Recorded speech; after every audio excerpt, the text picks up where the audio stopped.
Hey guys, welcome back to Shin Matsunaga month. Today I'm going to be doing a review for the MSZ-006-3B Zeta Gundam 3 B-Type Gray Zeta. That's a mouthful. This is, in terms of all the Shin Matsunaga kits, this is the one that sticks out the most because unlike all the other ones, one of these things is not like the other.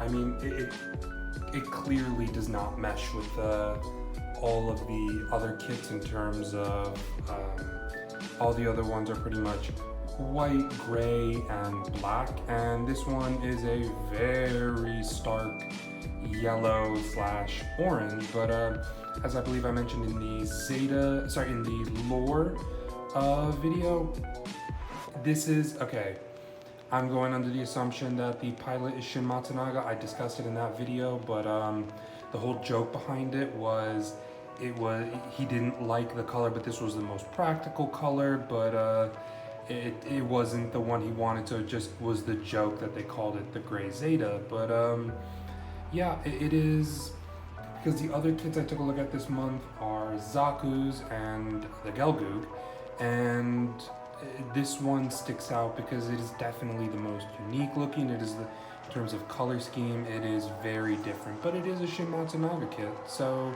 all that being said, let's take a look and get into it. Build process, it was not a particularly hard build process. I was expecting it to be much worse. It's not fairly straightforward, but at the same time, there was nothing, if I recall, too rough about the build. Yeah, there's a lot of spare parts that aren't kept over. When I say a lot, I mean there are a lot of spare parts that are left over, but overall, it's not a hard build. I had a good time, I enjoyed myself, and the only thing, I have not completed it yet, but I will have to at some point, is this. I believe I talked about during the unboxing, but when you look at, when you look at the Gray Zeta, all of these orange, beige, whatever you want to call it, stripes all over the kit, those are stickers. And there is a hell of a lot of them, and it looks very time consuming, and I'm not particularly going to enjoy that. So, but I haven't done that. If you're just looking to snap build it out, it's not that hard. It's not that big of a time consumer, so you don't have to worry about that. But if you want to get into the nitty gritty details with all, because water slide, foil, and then the stripes, this is going to be time consuming. So yeah, snap build, a-okay. Any kind of extra detail work, massive laborious task. But that being said, let's get into accessories. So in terms of accessories, you actually get some really cool ones here. You get this big bad boy, which I love it, but he does have problems holding it up. It is quite heavy. I know it looks like hollow plastic, but it does have a little bit of weight to it, so he does struggle to hold it up. Let me move this back and get a little bit into better perspective. You also get this came with the original Zeta, and I believe it is part of the transformation, but it is quite long. It is actually taller than the model kit itself, and if you'll give me 1 second,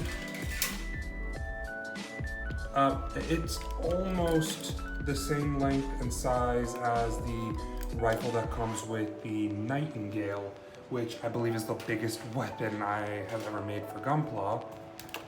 What you also get is a shield, which doubles as a rifle, which this thing looks awesome. And where you kind of really know it's Shin Matsunaga is you get these stickers, or you can use one of the water slide, and it goes on here, and it's the white wolf emblem.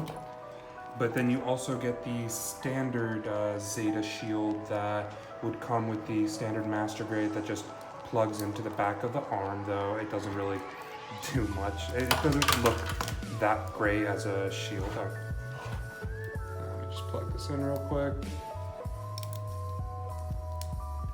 And it's adjustable. And then finally, you get this awesome looking rifle, which, like I said, if you're gonna be using one of the shields, unless it's the lighter one, you're gonna wanna be using both his hands to hold it up. So what I was doing earlier was I had the big bulky shield and this gun, as you can see, because he can hold them both, but when you try to actually put any of these into his hands, they really droop. He has a hard time unless you support it with the other one.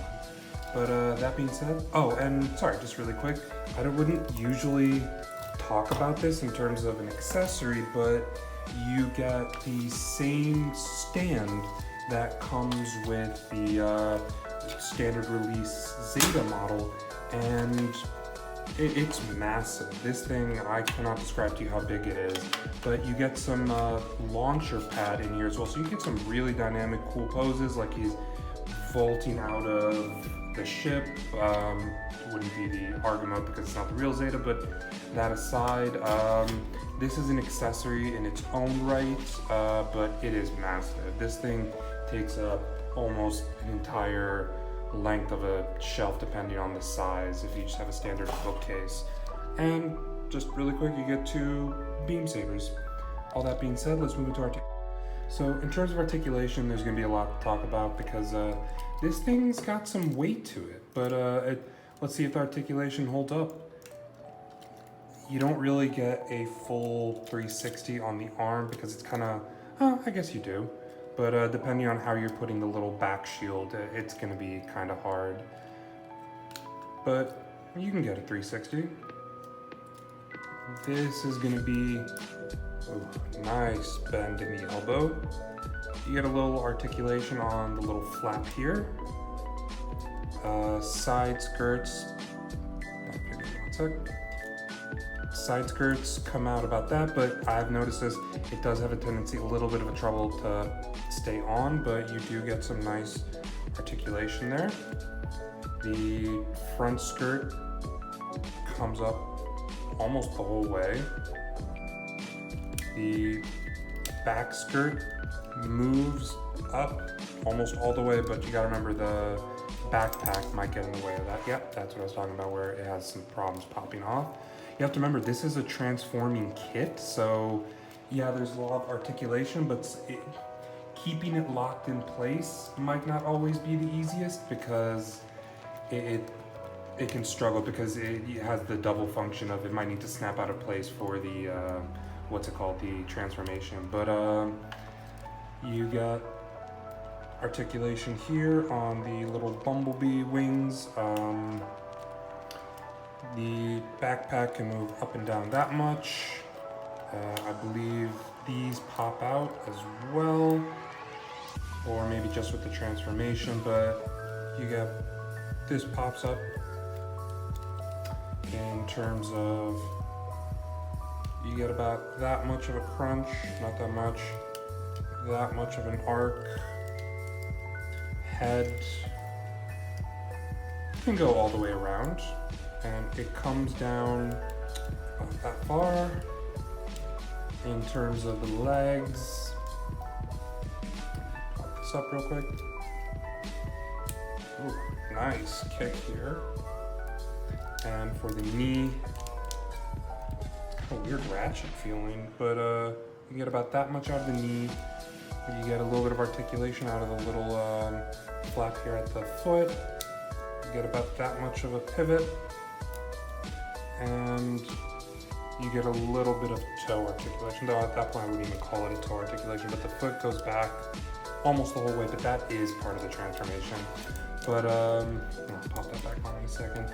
The major issue with this is it is very back heavy, so getting it posed in terms of just regular without the stand is very difficult. It has trouble standing up on its own, which is, you can use a regular stand, but why wouldn't you use the one they gave you? Well, because of the space required. But yeah, this bad boy is going to be up on a stand most of the time. But all that being said, so for the size comparison, here it is next to the HG Zaku. Here it is next to the Galgoog. Here it is next to the Master Grade Zaku 2. So it is quite tall for a Master Grade. So it is a pretty sizable figure, especially with that backpack. It really gives it some nice weight and heft. And here it is next to the RE100 Nightingale. It is, you know what? Not many figures can kind of match the weight and heft, but I mean, it's not even close, but compared to other figures, it's got some nice size on it. And just for fun, here it is. Let me move this back real quick.